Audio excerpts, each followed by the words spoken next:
Hey guys, Julian here, and today I'm going to be showing you how to make chill house like Adryiano and Bellaire. So as usual, you get the project file and samples and MIDI and presets from this video in the description, and if you're a patron on my Patreon, check there because they'll be available shortly. And yeah, let's get started. So this is what we heard in the intro. We're at 125 BPM, and the first sound we have here is the string, which sounds like this.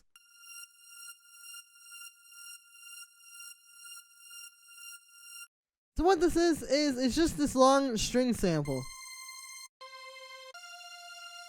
And then you can see what's happening here is basically I have this loop with the fades, which is making it kind of like an endless loop. So basically what's happening here is you can see if we just set this like by like standard, you can hear when we have the loop on, it does this.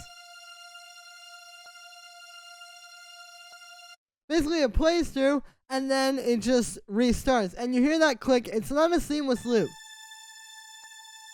Like, it's kind of messy, and it's even worse if you have multiple notes playing, because, you know, if they're at different notes, it's going to loop faster with one and not with the other. It can be a whole thing. So the way that you solve this is by using this fade. Basically, what you have to do is turn up the start and the length, because you can see if we have those just at the standard setting all the way off, basically, the fade doesn't work. But if we start turning down the length and turning up the start time, we'll make it maybe like this. And then if we add the fade here, now, there we go, it's a perfect loop. So that's how I do that. It's just a nice way to take a sample like this and be able to kind of use it as like a long, seamless thing. After that, the only effect we have on there is just a compressor side chaining into the cake. It's really simple. I try to keep these type of sounds as clean as possible because there's a lot going on there. And like, this is really just this one little string. Like, it's just playing one note. You can see it's just playing F throughout the track. So yeah, just side chaining that to the cake was all we needed there. And that's it for the string. Next sound we have here is the piano, which sounds like this.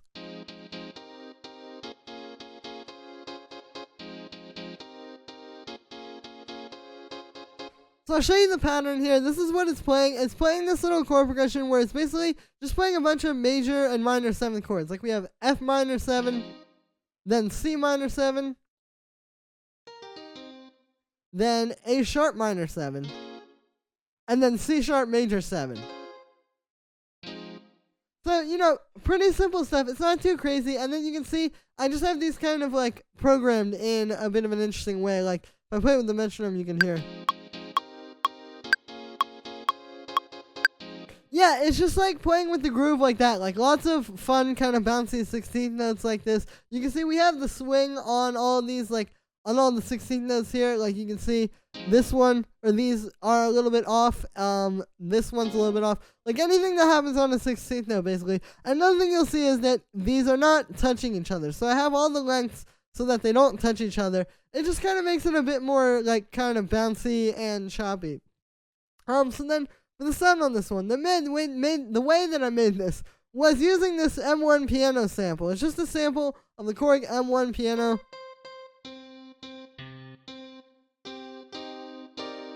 Very famous house piano sound, and I'm just putting in a simpler here. And then what we've got is I've got to go and do some effects. So first thing I have here is just a little bit of chorus and reverb. These just give it a bit more kind of like space and sort of, yeah, I guess you would say like space in the mix. The chorus just makes it a bit bigger, and then the reverb is giving it a little bit of reverb. I have a pretty short decay time on there. After that, I have this auto filter and the saturator. And so what these two are doing is they're making it sound a little bit dirtier and a little bit more lo-fi. Usually, with these type of tracks, you know, they're a little bit more like lo-fi. That's kind of part of the way that it sounds. And so I've got some stuff on here to make the piano sound like that. So basically what's going on here is we have the auto filter sort of dialing back the high end, as you can see, and then I have a resonance boost there. And then we have it going into the saturator after that. And then what happens is the resonance boost right at the top of the sweep there gives you kind of like a more lo-fi sound. I'll show you. Here's without these. You can hear it's like really dry and clean, but then with these two effects, it really helps to take it and make it sound a little bit more lo-fi. So yeah, it's just kind of like this little low-pass filter with a very, very light low-pass going into the saturator. After that, the last effect we have is just the compressor side chaining into the cake, and that is it for the piano. So then I have this layer underneath the piano, which sounds like this. You can see this is playing the same MIDI. It's pretty simple. This is just in there to kind of fill in a little bit more space. You know, the M1 is cool. But you can hear this just kind of adds something a little bit sharper and a little bit more high fidelity on top of that. So basically what we've got going on here is, like I said, playing the same MIDI as the piano. And then I have this little operator sound. So basically we just have 3 sine waves here doing some FM. Pretty standard stuff. You can see the second one is an octave up. Then we just have those going into a low pass filter, which is set like this. I've got an envelope on there. I'm sure you can hear that. It's making it more plucky. And yeah, then after that, we just have a little bit of chorus, a little bit of reverb, same thing I had on the M1, and then just the compressor side chaining into the kick. Again, this sound is really simple. It's just in there to kind of, you know, add a little bit more to that piano.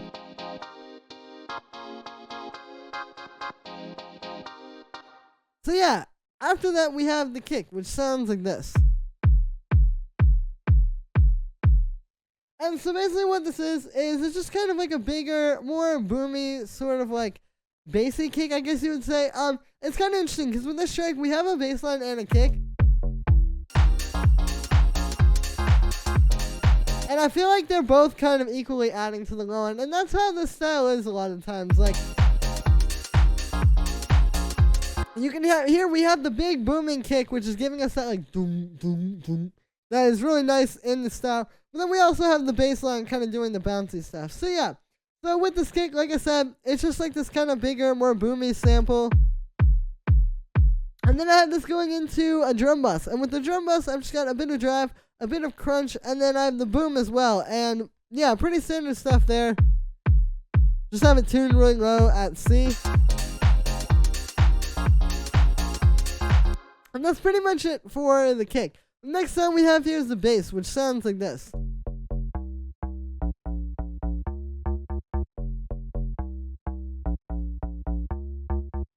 And so it's a pretty standard bass sound. It's just this kind of like FM dunk type of sound, I guess. You can see it's playing the same MIDI as the piano. Only difference is this is just playing the root notes.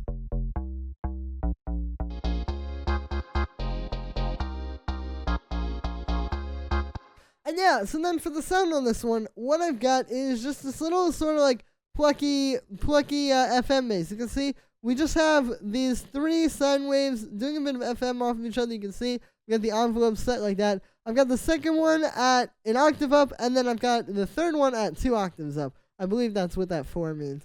And yeah, then after that, the only effect we have on there is just a compressor side chaining into the kick. With this kind of bass, you know, again, the kick is also doing the bass.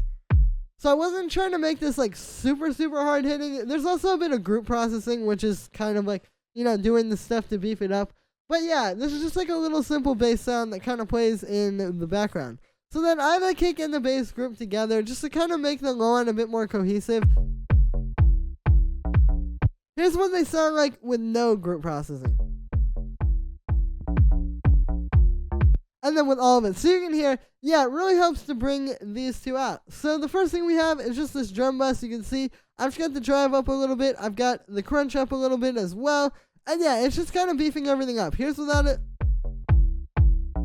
And with it. So it really helps to give the kick that thump and to bring the bass out a little bit more. And then after that, I just have this EQ8. And with this, I am just cutting a little bit of muddy stuff around 240 hertz. Because this kick and this bass combo can kind of have a lot going on there that you don't want. And then I just have this little like high-end / high mid-range boost. So here's without the EQ. And then with it. So yeah, you can hear it really helps to kind of like scoop out that low mid-range and kind of give it a little bit more of like a sharp high-end and high mid-range boost. So after that, we have this drum rack, which has hi-hats in it and sounds like this.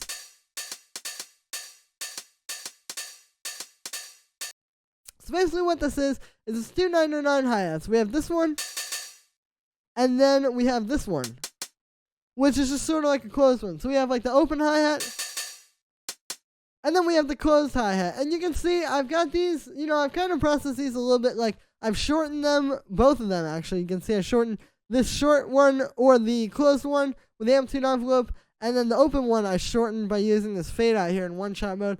And yeah, these are pretty standard hi-hats, you know, usually like 909 hi-hats, any kind of drum machine hi-hats are really good for the style. You can hear they like really... They really add a lot to the beat. So yeah, it's not that complicated. It's just kind of like drum machine sounds and then kind of shortening them a little bit with some envelopes. And then I also have this drum bus here. So here's what they sound like without the drum bus. And then with it. So you can hear this is really helping to beef them up. And what I've got on here is I've got the drive up, I've got the crunch up, and then I have this damp and I've turned it down a little bit just to kind of like make it a bit darker sounding. This is really similar to how I was showing you like the M1. Like that filter going into the saturator, if I turn that off. That's what kind of gives it a more like lo-fi kind of sound. That's what we're doing here with this damp. If I turn it all the way up. And then down, you can hear, yeah, it gives them that kind of more lo-fi texture. And that is it for the hi-hats. After that, we have this clap, which sounds like this. This is pretty simple. It's just like a standard kind of like punchy clap. I don't have any processing. I do have a bit of group processing. But as far as like the actual individual sound, I don't have any processing. But I did pitch it down. You can see I have this playing at G sharp too. The regular like standard pitch would be C3. So by putting it down to G sharp 2, makes it a bit deeper and more kind of like big sounding. It's a really good way to get these kind of like, you know, deeper, bigger, more aggressive kind of clap sounds. So then I have the hi-hats and the clap grouped together. It's very similar to grouping the kick and the bass together, you know. It just makes everything a lot more cohesive when you kind of group these similar sounds together and put some effects on them. So what I have here is a saturator. Here's what it sounds like without it. And with it, so you can hear it really helps to kind of make these sound a little bit more dirty and give them a little bit more texture and really bring them into the mix. So you can see I've got the drive up here pretty high at 11 dB, and I've got the bass frequency up as well. And yeah, that's pretty much it. Again, this is just kind of like making that clap a little bit more aggressive, making the hi-hats a little bit more kind of like dusty sounding. And yeah, so with that is going to be it for this one, guys. That is all that I have to show you today. Thank you very much. I hope you enjoyed this video. As always, make sure to like this video as well as subscribe and let me know what you think of the video in the comments. As always, also, you can get the project file, samples, and MIDI, and presets, and all that kind of stuff from this video in the description. So make sure to check there for that. And yeah, thank you so much, everybody, and I will see you tomorrow with another video.